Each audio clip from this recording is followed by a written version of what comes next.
Hello, hello. My name is Jordyn and I'm your host. And today we are joined with a very, very special guest.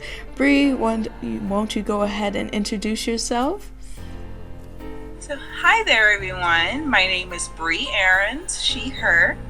I am currently a local agent and cultural and community engagement networker professional. Many people would say guru, other people would say novice. However, I am originally Jamaican, born and raised. I've been living in the States for the last 10 years. And I love being on podcasts like these. So thank you so much, Jordyn, for having me. Of course, it's gonna be an amazing episode. Just thinking about our scripting and planning meeting, it was amazing. So can't wait to get started. So what are we actually talking about? Glad you asked. So today we're going to be talking about the changes in finance within the last 2 or 3 years, and we'll then be going to how self-worth or greed intertwines with finance, because we all know somebody who's really greedy with their money. And we'll lastly be talking about values, beliefs, and understandings, and how values, behaviors, and understanding, my apologies, and how that sort of intertwines with finance as well. Okay, so as you guys know, we do have a Rose, Thorn, Bud segment, but if you are a new listener, our Rose is a highlight, success, small win, or something that happened today or within the last week. A Thorn is a challenge you experienced or something you could use more support with. And lastly, a Bud are some new ideas that have blossomed or something you're looking forward to knowing more about or experiencing. So, that being said, Bree, if you want to take charge with that, you can go ahead. So, a rose that I experienced this week, I would definitely say was reconnecting with my coworkers in person. We had a barbecue. So we usually have our Friday morning meetings on Zoom, especially over the last 2 years when the office was closed. We felt very detached from one another, and finally seeing each other in person was really, really rewarding. It was so healing because discussing ideas organically, brainstorming, supporting one another through a medium that was not a screen, that was not a phone, that was not text. It was really, really eye-opening and inspiring. It was so encouraging because as we head into this digital era and advisors become more robotized, it felt good to know that, hey, we are in a very human experience. We're in a very human industry, and we need to be as human in this experience as possible. So seeing each other for the first time in going on 3 years, that was so healing for each and every one of us. As for a thorn or challenge that I experienced this week, I love gardening. I call it gardening with God or gardening without Google because I'm choosing to use the gardening experience to inform me on life. And life certainly taught me a lesson when I put my planting rack in my car right beneath my back windscreen. It was just there for a little under an hour, and the sun fried all of my plants. Oh wow! So that was my thorn. But I'm sure there was an important lesson to learn there. And as for a bud, which would be a new idea that has definitely blossomed, I've chosen to take sick leave on May 16th to go away and take care of my mental health. I made that decision this week because I absolutely have to. And so I'm really looking forward to that. It'll be 6 weeks away from society, completely isolated, no cell phone signal, just me, my brain, and I. Oh, right, and 2 dogs. But I'm really, really excited about that because I haven't taken that kind of break for myself. When you're a business owner or an entrepreneur or someone like me who's building a practice, you're always thinking about your clients. When you're in the world of finance, you are always checking up on finance, because once people are spending money, once people are engaging in financial activity, the world never sleeps. And so it felt as though I never got any sleep ever since I started this work that I do over the past 2 going on 3 years, 7 days a week. Even if I'm not in front of a client, my mind is on what I need to be doing for my clients. And so taking that break, I don't even know what a break is. I am an immigrant. We do not know what breaks are. So I think the first 3 weeks will be exploring what a break is, and that the next 3 weeks will be actually taking that break. But I'm excited about it. That's good. Oh. Well, I'm super glad that you got to reconnect, and as well as learning to take a break, because, man, as much as I love Forever Blooming, it is a lot to take care of, so I can definitely understand. Like, just 24/7. But yeah, thank you for sharing.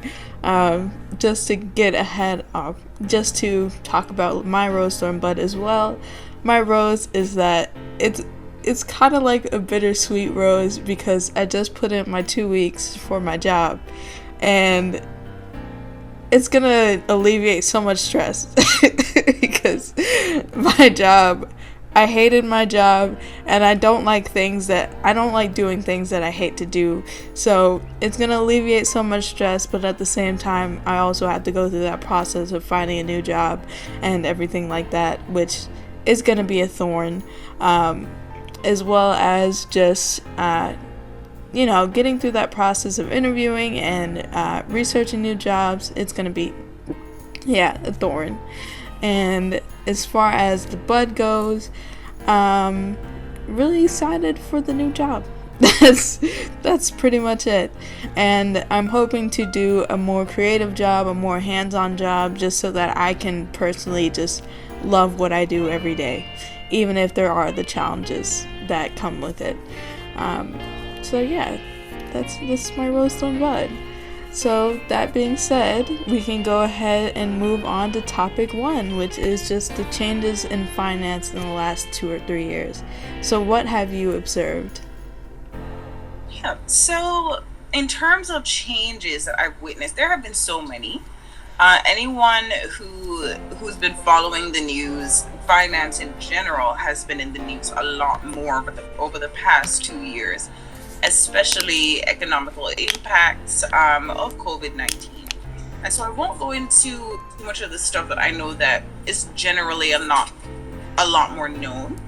I prefer to discuss observations, or at least the major observations that I've seen that people are talking about a little bit less. And the first I'd say is the opposite of what I think is being reported, that people have been saving more and spending less. I actually believe that there's a divide in terms of what people are being exposed to, because whenever we see a rise in an industry, whether it be retail or organic medicine, etc., and whenever we see a surge in a certain industry because of demand, we know that means that people are spending more in a certain area. And so what I have observed is that people are spending more, and people are spending more impulsively.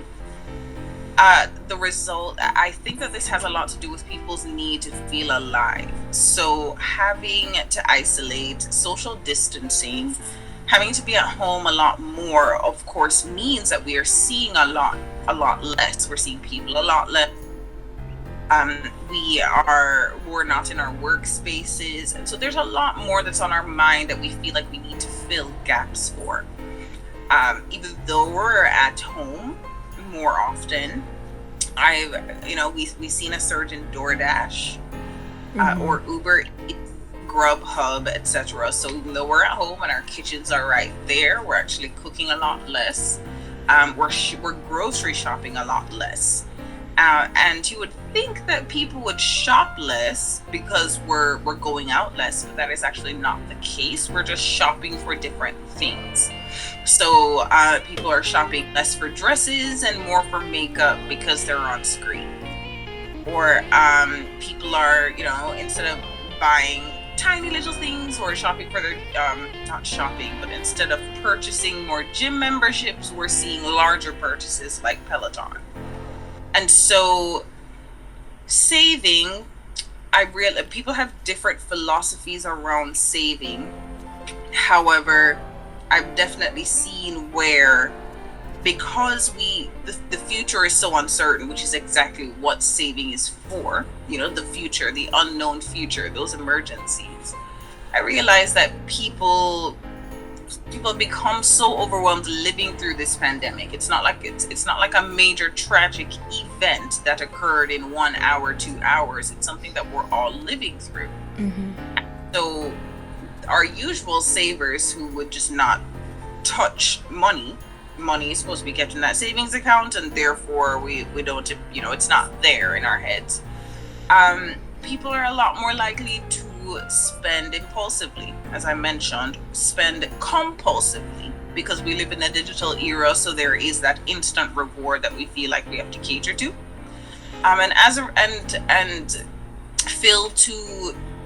spend to fill gaps that we feel on the inside, or gaps that we didn't even know were there. Empty spaces in our mind that used to be filled with time, we're now filling with our money. And so that's one major change I've seen. Another major change I've seen is that people actually do want to be more in touch with the organic, as well as things that are tangible. So organic, I'd say that has more to do with the human experience. So we want to see each other more because we're tired of the camera life. We want to be able to invest in our time with one another more. But then we'll also, again, I made mention of that Peloton. So we want something a lot more tangible like that Peloton. Anything that makes us feel alive. Mm-hmm. People are a lot more distrustful of big pharma, of our medical doctors, and so we're turning a lot more to alternative medicines. I realize that I've seen a surge in a love for the arts and an appreciation for the arts. So that connects back to that organic, that universal language that we all speak. So if we can't have the humans in front of us, we still want to have a human experience. Especially in the first year of the pandemic, there was a surge in the exploration of nature. People were getting outdoors more. People were hiking more. As a result, we were spending more on hiking sneakers or canoes and maybe not boats. A canoe is a boat, but kayaks, etc. And people became more family oriented. People became a lot more focused on understanding who matters to them and why, and wanting to hold them sacred. And I also saw a general surge in interest in finance. So whatever it is that things are a lot more topsy-turvy, of course we see a surge in scams. We definitely saw that. There were a lot of pyramid schemes and a lot of multi-level marketing that kind of surged, but instead of selling knives and catering to very generic things, people knew for some reason that we wanted to understand more about how we're spending our money.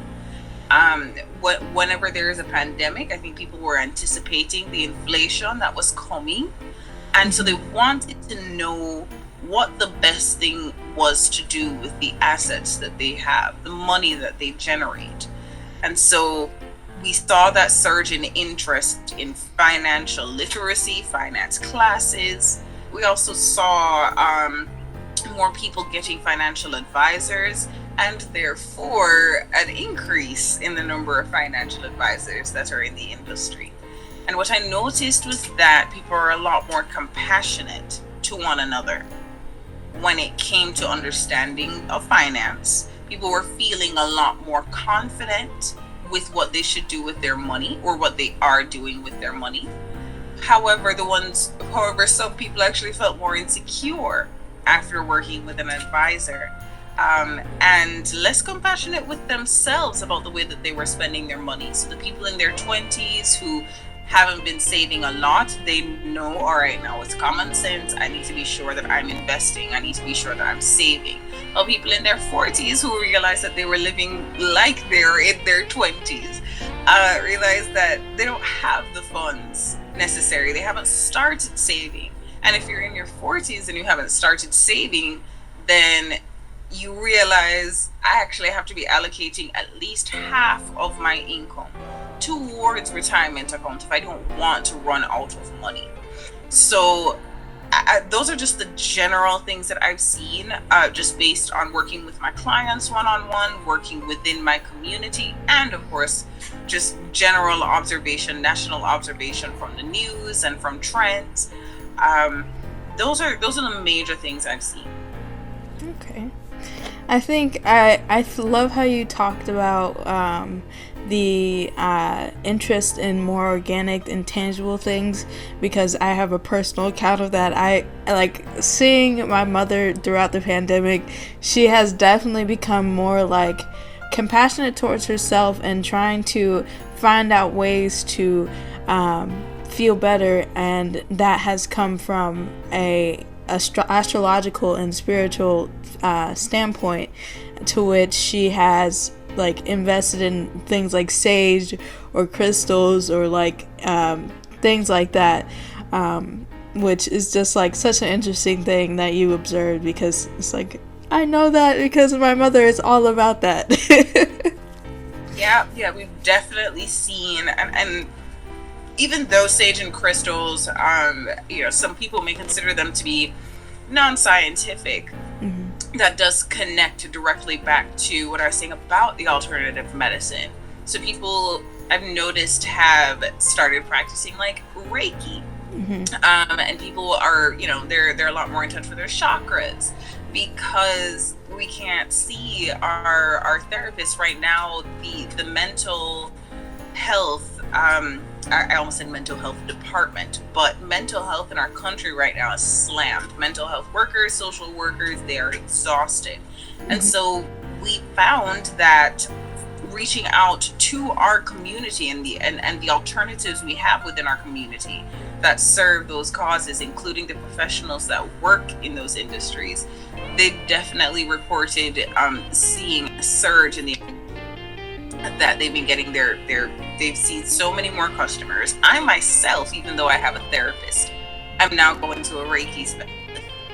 And it's been a fascinating journey, I won't lie. I'm like, oh goodness, my sacral chakra, like, how did you really know that was what was wrong? And at the same, one day later, speaking to my therapist, she'd be like, oh, are you feeling a lot of anxiety in your core? I'm like, that's my sacral chakra. How'd you know? So yeah, I relate to you on that. Definitely feel mama when it comes to those sage. Like, yeah, right. I love that. And I guess I also want to touch on how I'm glad that people are getting more interested in finance. Anybody who knows me knows that I am so financially illiterate and so financially disinterested in anything like that. And I think it comes from a space of being scared, because a lot of education around that has not been passed down to me. But that's much like my grandfather or my grandma didn't teach my mother about that, or her grandma didn't teach her about that. So, those generational curses. And so it has definitely scared me. And I'm glad to see that there is more interest, because I feel like during my conversations with you, it's like it can definitely lead to a lot of self-compassion, definitely lead to a lot of more happiness, more comfort, more self-satisfaction, and things like that, to be financially stable, be financially interested, or just wanting to improve, wanting to maybe get different streams of income, or just improve on your current assets as well. So yeah, that's awesome. Awesome. So I think we can go ahead and move on to topic 2 about how self-worth and greed intertwines with finance. And yeah, I personally wanted to know more about this from your perspective, because I've seen a lot of what money can do to people, and especially with people who are just like not comfortable with who they are, so they try to invest in things like materialistic things. So definitely want to hear your thoughts on this. Absolutely. So I know that when there was a lot that we discussed about this last Sunday, and I've had an interesting week with the observations that I've had, and with my annual reviews that echoed. So when we discussed this last week, I know that there were several topics that we covered, and I've had a pretty interesting week,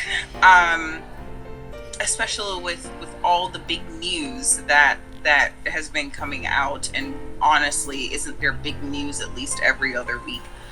But what I found once again is that many people, as I mentioned before, spend impulsively, spend compulsively, but the way that we spend doesn't always align with the messages that we tell ourselves about ourselves.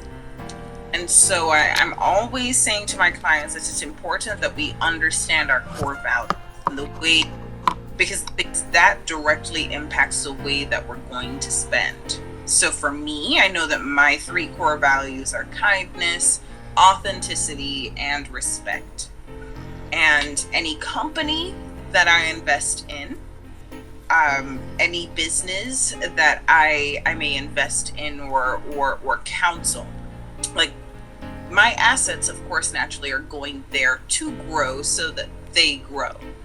And all of those companies, all those industries, all those causes that they serve directly align with kindness, authenticity, and respect. What I find is that a lot of people, it's more about the dollar figure and dollar amount, the rates of return. Now, rates of return are important no matter what, but it's more about what they know that they are growing, and less about what that growth does for the world around them.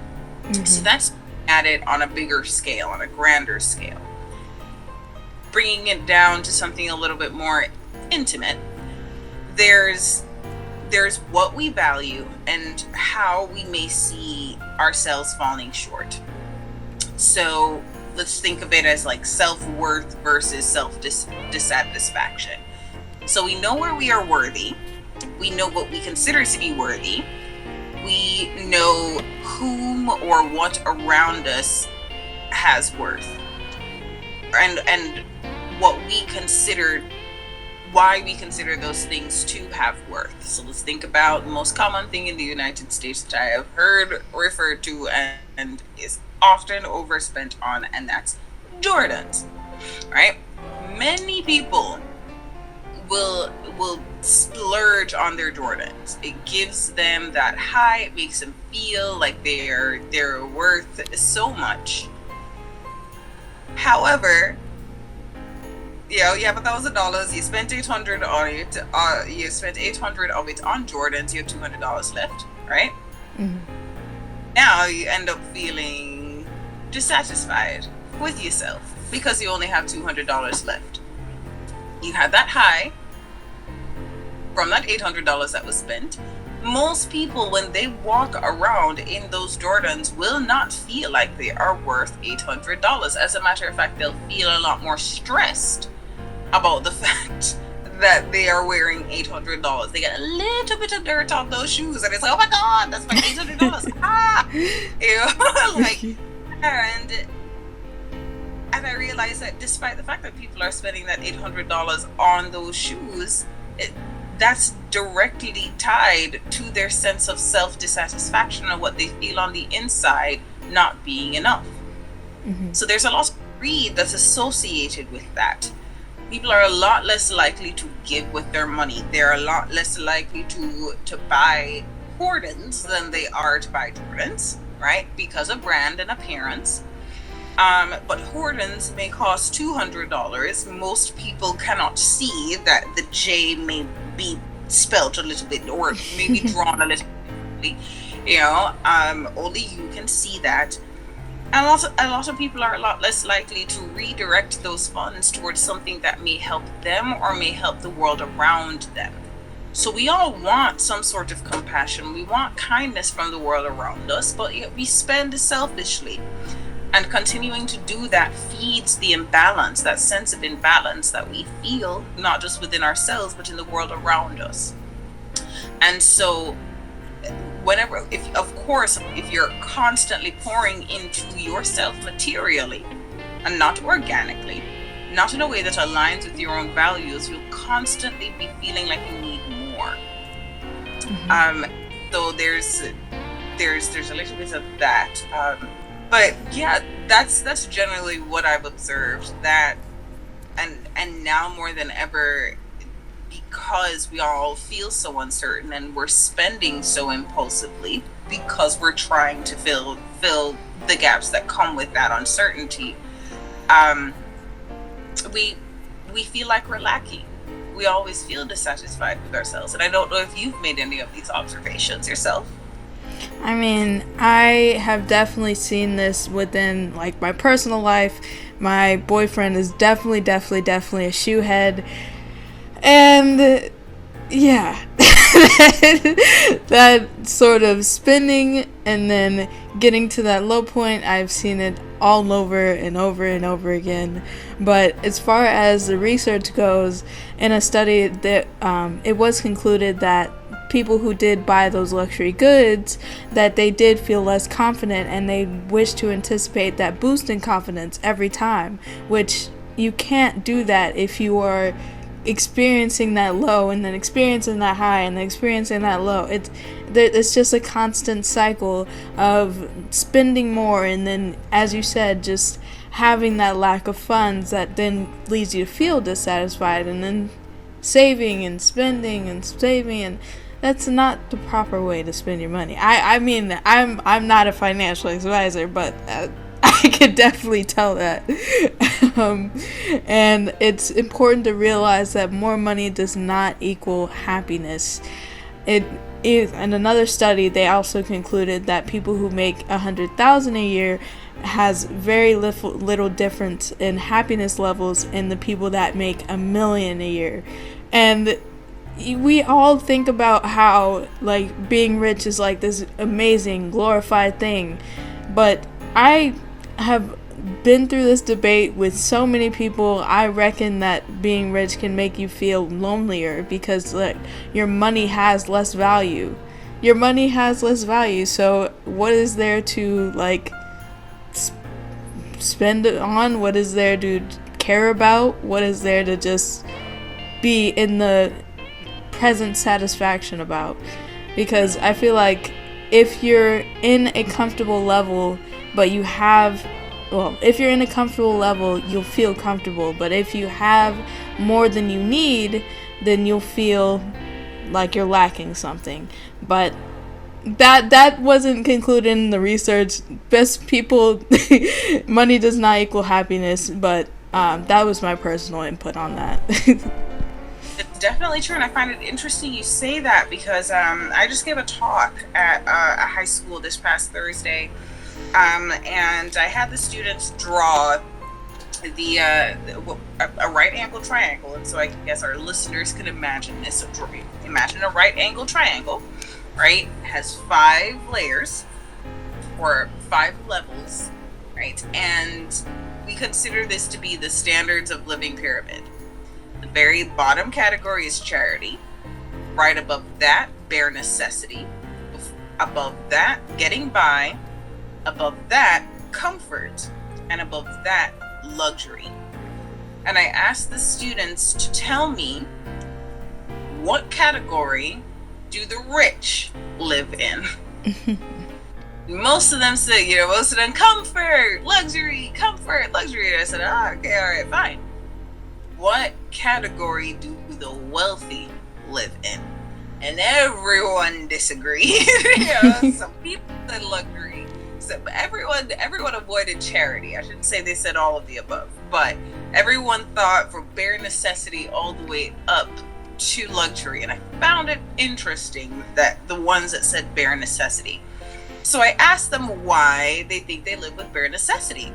And they mentioned Steve Jobs, and that he only wore one sweater all the time. And I was like, I'm pretty sure he had multiple copies of that sweater. But you're definitely onto the right thing there. That yes, the wealthy understand that wealth is a mindset.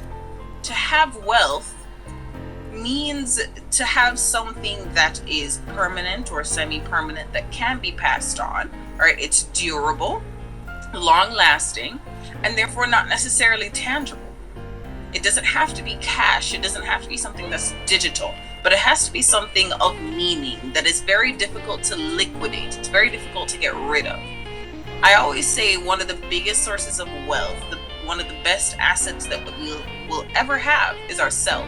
Because an asset by definition is something that you own, that grows in value over time and can always make you more money, can always earn you future revenue. And that is exactly what a human life is. So in the moment that we understand that we ourselves are assets and we grow in value over time and can always make more money, right? Once we understand ourselves that way, that should make a difference, that should impact the way that we control, value, manipulate, doesn't matter, our assets. And it takes an asset to create another asset. It takes an asset to grow another asset. So if you think about it from the perspective of human beings, a human life generally tends to create another human life, right? So I, as hypothetically speaking, a mother, help create a child, right?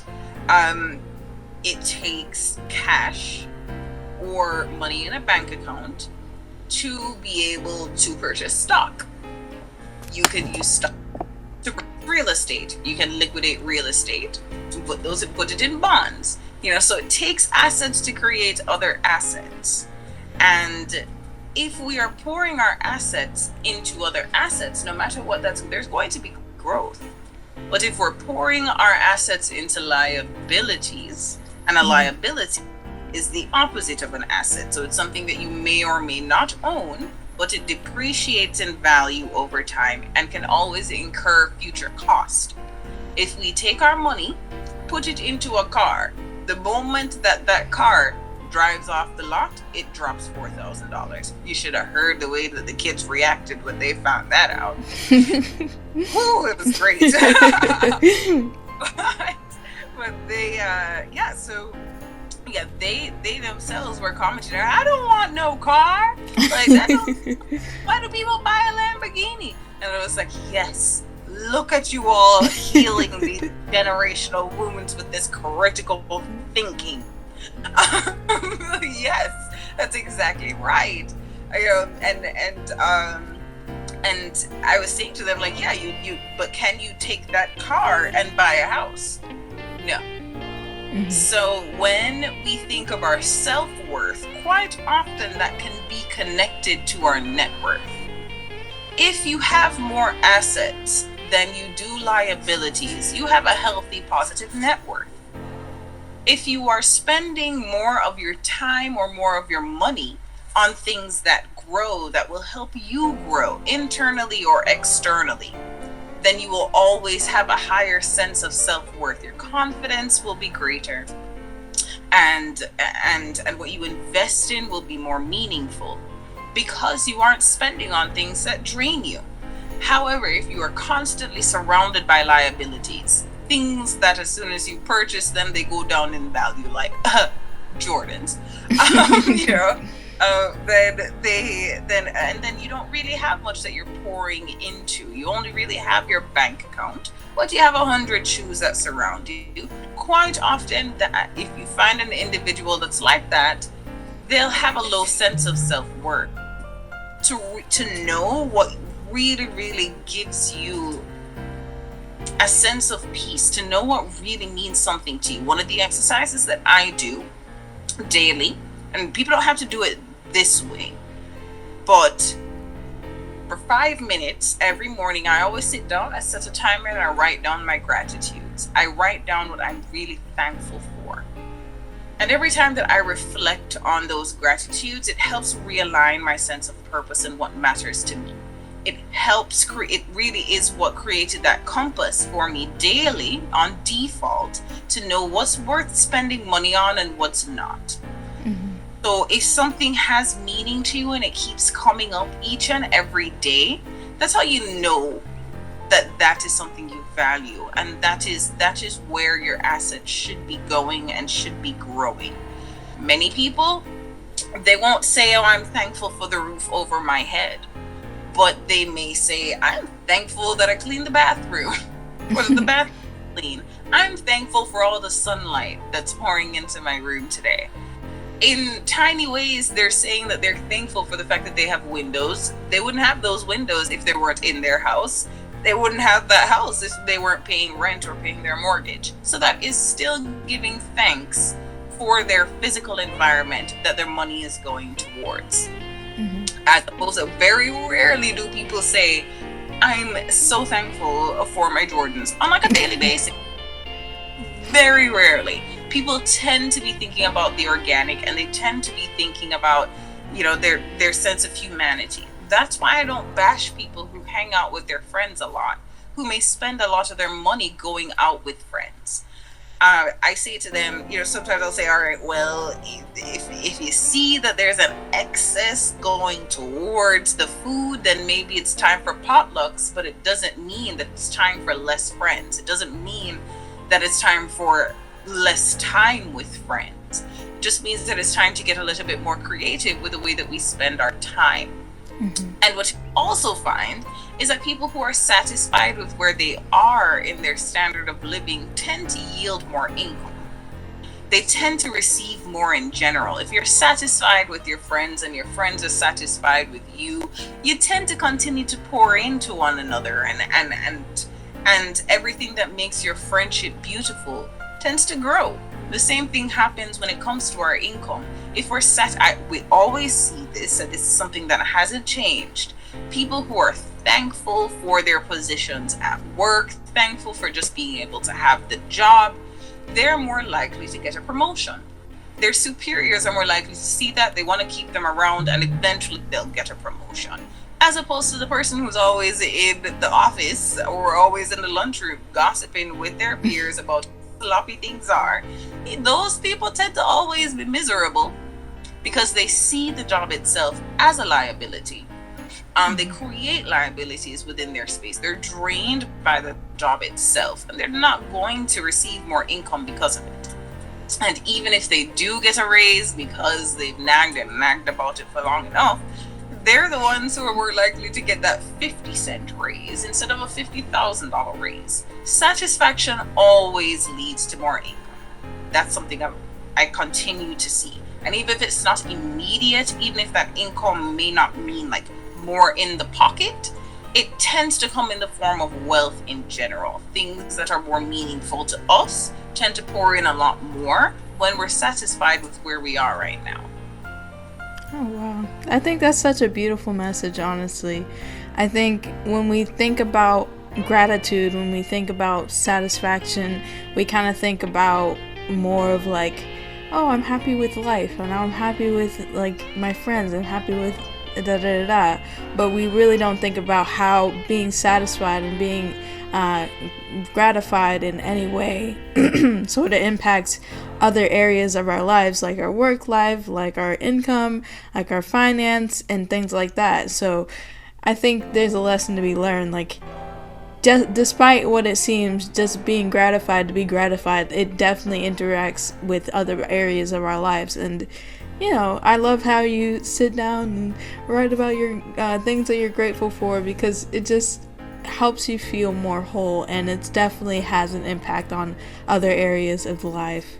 Are there any other ways to, like, that you can think of to be grateful, or like for people who think there's nothing to be grateful about, are there any other ways that you think people can be more grateful for things around them? I'd challenge people to think about any time that you find yourself saying thank you, especially to another person. It could be for a service or, you know, for a deed. But when do you find yourself saying thank you? When do you find yourself saying thanks? When do you find yourself saying, I appreciate you? Appreciate it, man. Slow down a little bit and consider why. It makes our thank you so much more intentional. You know, instead of a quick thanks, you'll pause and be like, no, seriously, thanks. Just by repeating that, no, seriously, thanks, you yourself are telling yourself what matters to you. Like, you're really considering why that's a seriously, thanks, this is great. Those are reminders to ourselves of what our values are. And the more that life checks us on what we value, the more we know we should be thankful for. Eventually, the more often we do that, the more we'll pick up on the patterns, and we'll find our own creative ways to remind ourselves of why it is that we're grateful for those things or thankful for those things. And we come up with our creative methods ourselves that work most for us once we start that habit of slowing down and checking in on why it is that we just said thank you. I love that. Okay. Well, you guys have an assignment. Go write that down. Do the 5 minutes, or think about why you're saying thank you. That is so simple. Everybody can do it. So, yeah. Okay. With that being said, we can go ahead and move on to the last topic, unfortunately, values, behaviors, and understanding. So, what is the basic of that? So, generally understanding, because we have been using that word a lot, value, and when we're talking finance, you're talking about math, I mean, value is definitely a word that comes up a lot. But funny enough, when you're talking about mental health or you're talking about psychology, that also comes up a lot. And that's because the two are generally just connected. They really kind of are the same thing. Not the two, the one, technically the one word, value, no matter how you look at it. Actually, I wrote this down recently. So, yes, I was proud of myself. Yeah, so when we think of the word value, it's directly tied to the concept of importance or significance. What is the importance of this thing? Why does it matter? And I was just saying to a fellow investor, he's an advisor, but his focus is on investments, whereas for me, it's a blend of investments and insurance. He was saying, there's no value in art, and that's why there's no money in art. What? Well, you have to keep in mind that that's actually the way that most people in finance feel about art, and it's gonna change. Oh, trust me, I'm mad at it. I really am. But that's the way that most people feel about art. They feel like there is no money in art because they do not think that there is value in art. And what I said in response was, art can have no value if we do not assign that value to it. Why is cash considered to be of less value than a bank account? Why is a bank account considered to be of less value than a house or a property? It doesn't have to be. We can definitely see cash as being the most meaningful thing ever, But generally in finance, we don't consider cash to be very, very valuable because of how easy it is to disappear, how easy it is to liquidate. You just take a lighter, light it, boom, gone, right? And you can't really insure cash. But with a bank account, even if you light the ATM on fire, the bank account's still going to be there. Mm-hmm. But it's really easy to get that cash out of the bank account because all you have to do is stick a card in and look, the value's gone down just because you took it out.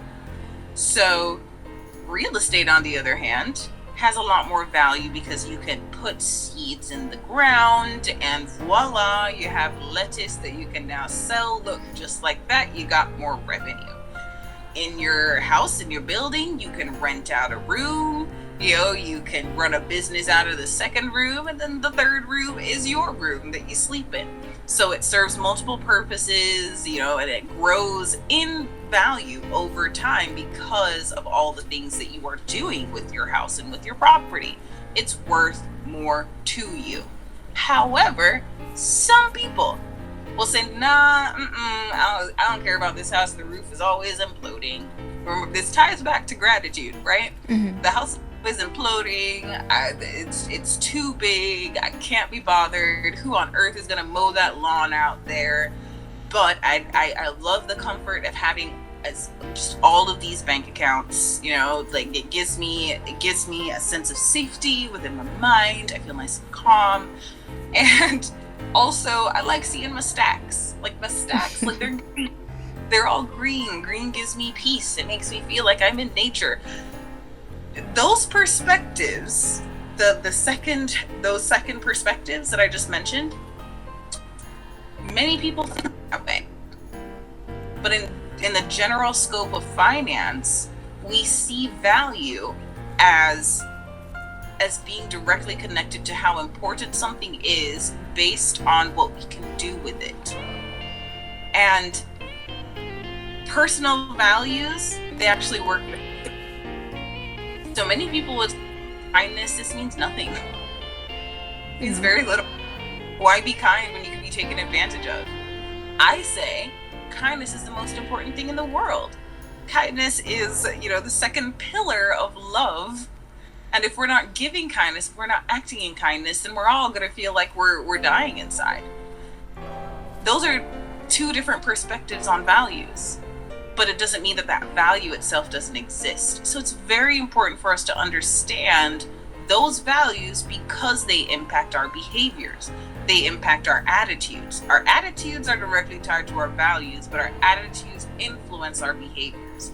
We are more likely to act in a way that is in accordance with those values, and we are more likely to spend in a way that is in accordance with those values. Spending itself is a behavior. It's a choice to let go of something, let go of an asset in hopes that it'll bring us the reward that we want. And having a good understanding of that, the more that we understand those values and the behaviors that align with those, the more financially literate we tend to be, the more financially savvy we tend to be, and the more financially secure we tend to be. I don't know if you had any questions around that, but no, I think you actually described it perfectly. I don't have any questions around that. That's no problem. Yeah. And so what I've observed regarding that sense of understanding, and understanding those values and understanding those behaviors, is it really, really tells us whether or not we know what we're doing, or knowing what we're doing, but then also knowing whether or not what we're doing is the right thing for us. Mm-hmm. And so, are we doing the right thing? Are we doing the right thing for society? Are we doing the right thing for upward mobility? There are those questions, right, that we have. That's the value piece. The behavior piece is what actually happens. Yeah. And I've been learning a lot about myself and my own behavior patterns because of the very kind of turbulent stage in my life that I'm going through. It's turbulent, but not tragic. technically the five D's of estate planning, these things that we teach in finance, the 5 D's of estate planning are death, disability, discord, distress, and divorce. And those 5 things I just so happened to experience in 2021. All at the same time? Overlapping. It felt like they were happening at the same time. I don't really think that they were happening separately. They were happening concurrently, but they all ended up affecting one another. So the disability came first. I received news of a stage 1 cancer diagnosis. And then came the discord, more like the distress, because by being disabled, I wasn't able to serve my clients, and therefore that affected my income. And then that didn't directly lead. There were other factors that led up to the divorce, but that was the straw that broke the camel's back. The finances that we really just couldn't work out. So that there was that divorce piece, and then divorce always naturally leads to more discord and more distress. So everything was up in the air. Where do I live? And who's going to take care of what bills? Many people don't talk about the fact that with divorce, there is separation. And then if you have kids, you have to wait a minimum of a year. This varies state by state, but in the state of Virginia, you have to wait a minimum of a year before you can actually divorce. Thankfully, our kids have 4 legs and are therefore considered property by the state. And so we had to wait 6 months. Those 6 months didn't feel like 6 months. They felt like just day after day after day after day. Sometimes second after second after second. And then I experienced 2 deaths. One of them a dear client of mine, and the other a very dear aunt of mine. And I observed the way that really threw our family's finances, their family's finances, just up in the air. So what I observed from those deaths and the way that they really threw everyone's life just out of whack, the family's lives, the friends' lives, of course the GoFundMes went up. But what I observed most was how tragedy begets tragedy. So quite often when something goes wrong, it'll lead to other things going wrong. We're sad, we don't want to go to work, we miss days of work, therefore we lose money. There are things that grief, of course, just distracts us from naturally. And because we're distracted, things start to fall apart. And many people tend not to plan for that. So emergencies are what come up most often within the first 6 months after someone's passed away. And emergencies are the first things that tend to follow after a couple has separated, because they're no longer working together, but there's still so many needs of the world that befall them, that call to them, and they feel a lot more distressed. That causes distress and discord. And then of course there's the lack of income. We tend to lose all of our income, or our income is halved whenever we experience a disability, because there's less that we can do. Many people are seeing that now, especially the ones who are experiencing symptoms of long COVID.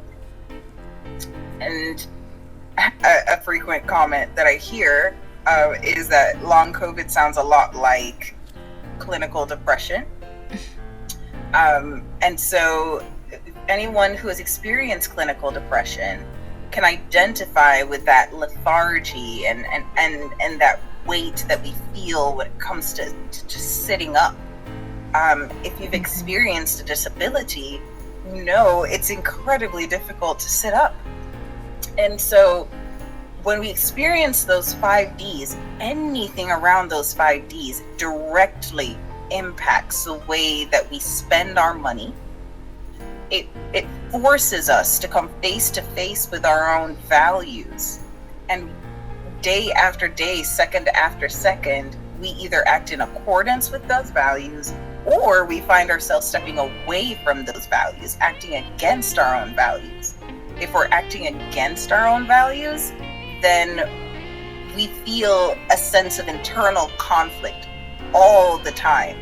So whenever it is that I do an unkind deed or an unkind act, I feel completely disharmonious. I feel as though I'm not being myself, and if I don't feel like I'm being myself, I'm more likely to continue to act outside of myself. I'm more likely to continue to be unkind because of that sense of conflict that I feel within.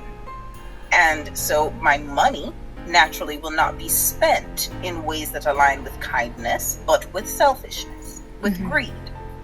And I found that happening, again, perfect example, because of my divorce. I found that I was less likely to pay our own bills because of that selfishness, that desire to say, gotcha. That, of course, impacted my own credit scores, but that greed, that selfishness, that need for revenge, I was just hanging on to those moments of instant gratification when I know it was like, zoom, gotcha. And did that end up paying off? Absolutely not. It meant that my bills ended up adding up, and now I have this lump sum of debt that I have to be paying off. All because of what? Because I was selfish, because I was greedy and wanted to spite somebody that I considered to cause me harm. If I feel distressed, which happened a lot last year, in my moments of discord and distress, I was significantly more likely to spend impulsively.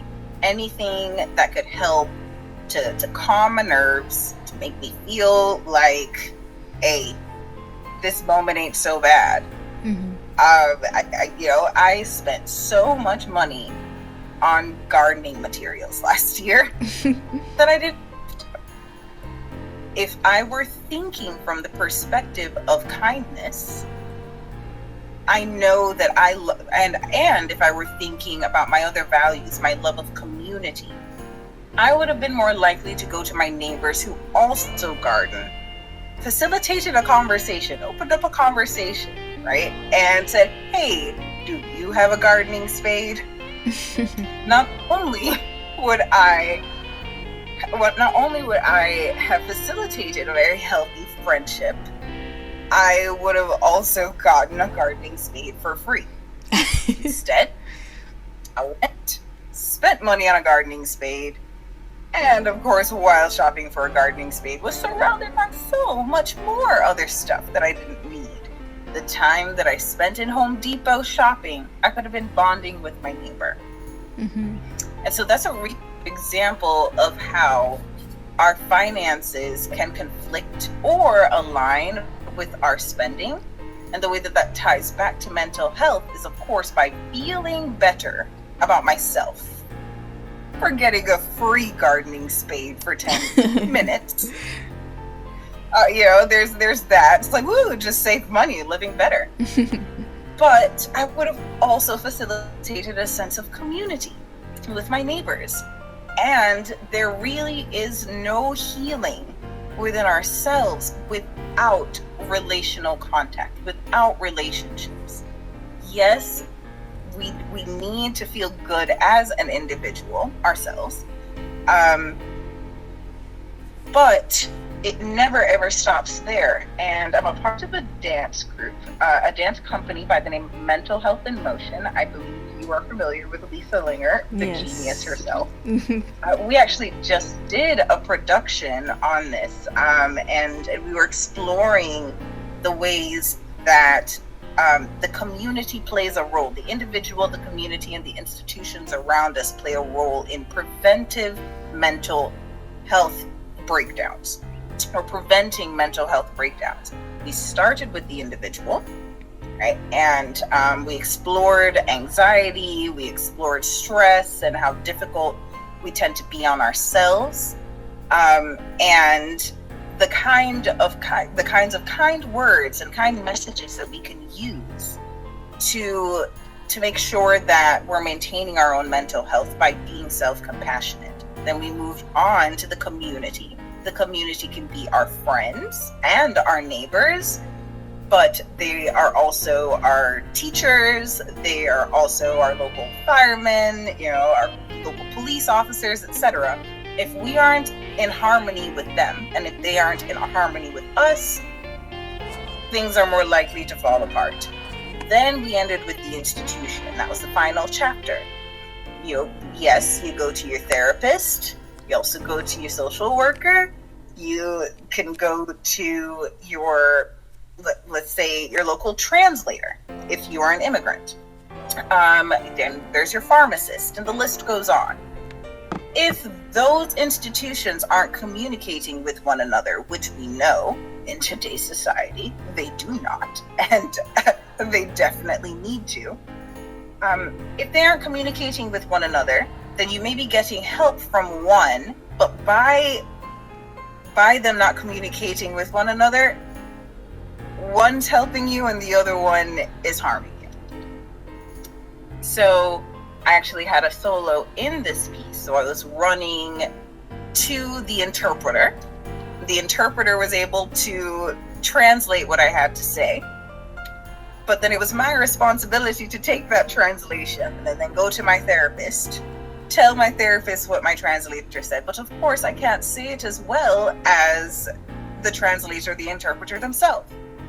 And so by not having the interpreter present with me as I went to my therapist, I miscommunicated what I needed to say to my therapist.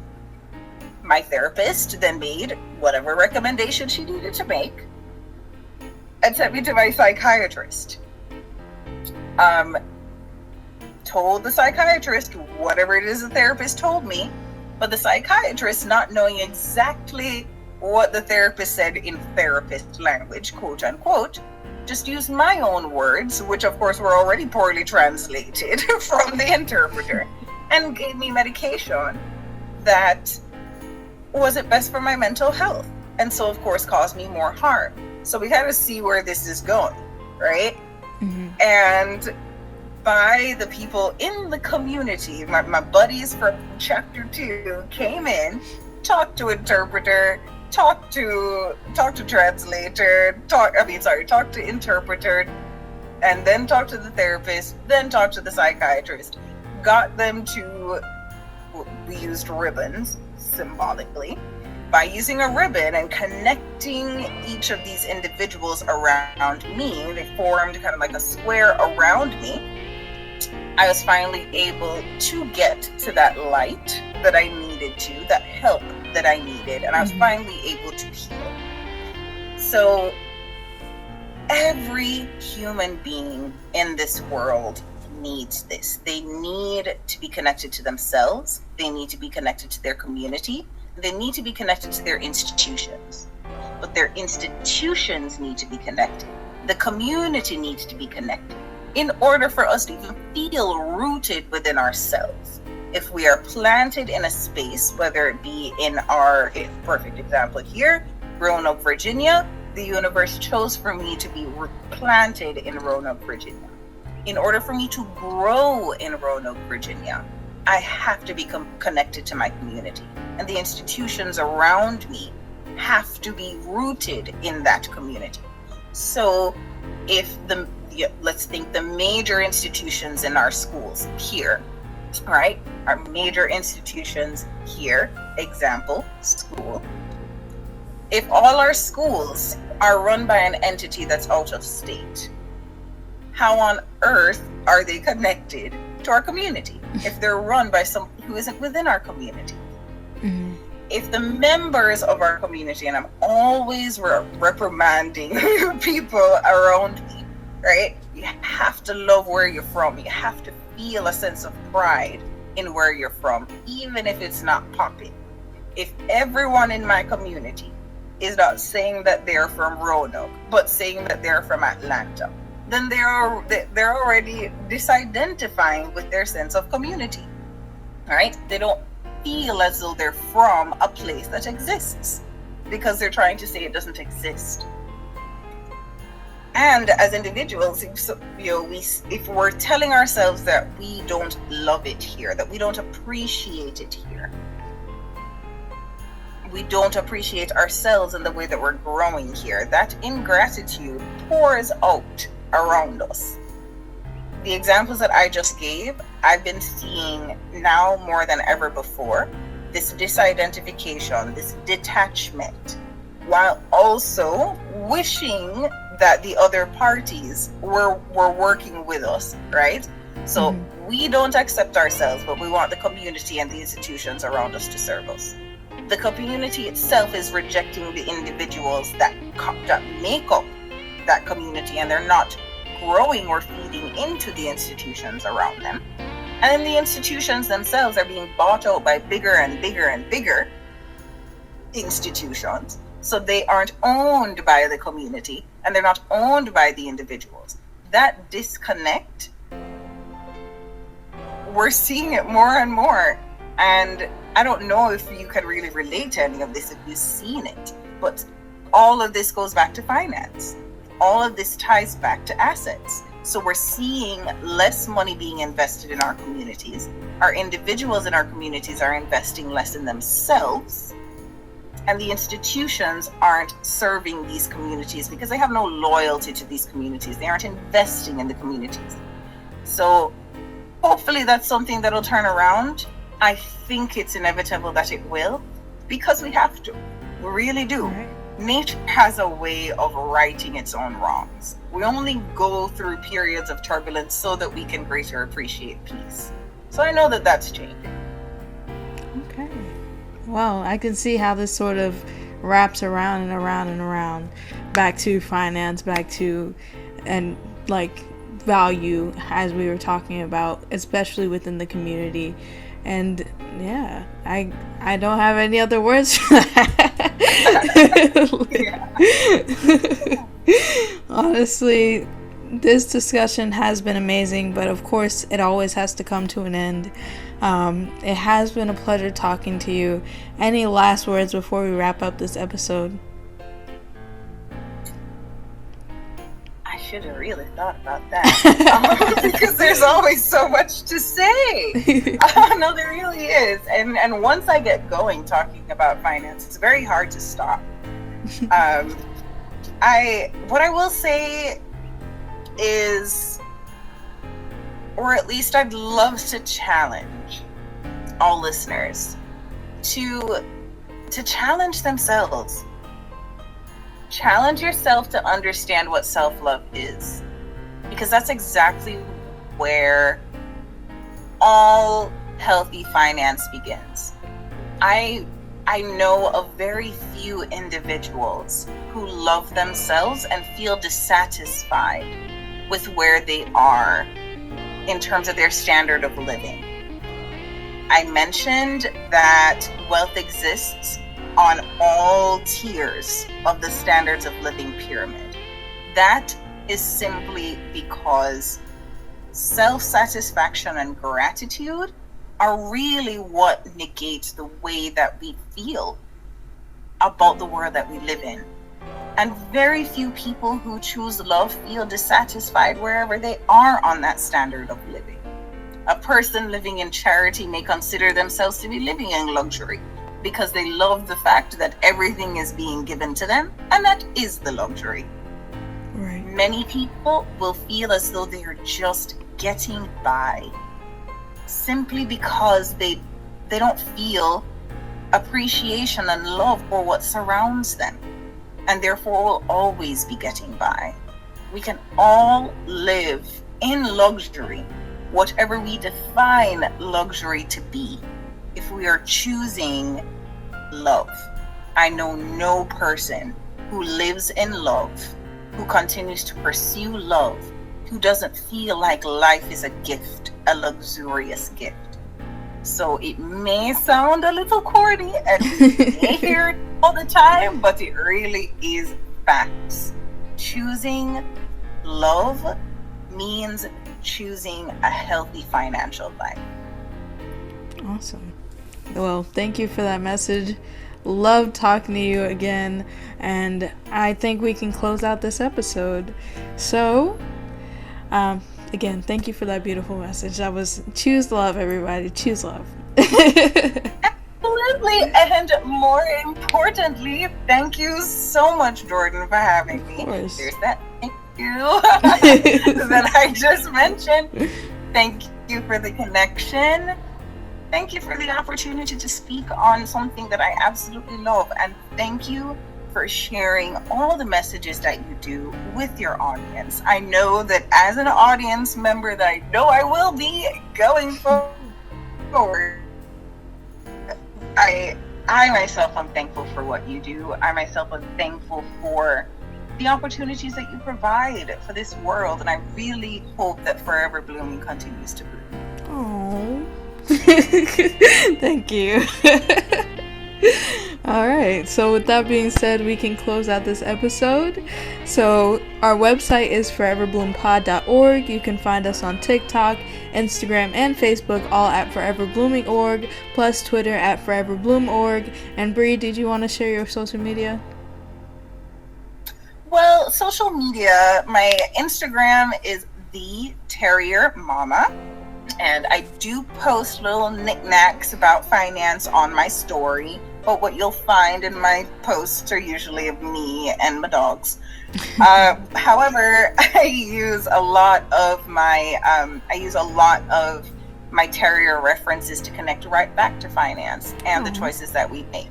So if you love dogs and you love financial references that are connected to dogs, then feel free to follow the Terrier Mama. There you go. Follow her. And I'm going to follow her as well. So there you go. If you want to be a podcast guest on this podcast, you can check out our website. And our podcast section is a form that you can fill out if you want to be on our podcast. And we also have an audience spotlight form where you can fill out a form that you can ask for advice and to be featured in our episodes. And you can contact us at management@foreverbloomPod.org if you want to let us know your thoughts, questions, comments, concerns, because we love hearing from you. Be sure to check out fborg.card.co, and that is card with 2 R's, for all of our easy, accessible links. Make sure to like, comment, subscribe, and rate us on Spotify, and share with your friends if you like this episode. And have a great day, afternoon, or night whenever you're listening to this. Thanks for tuning in.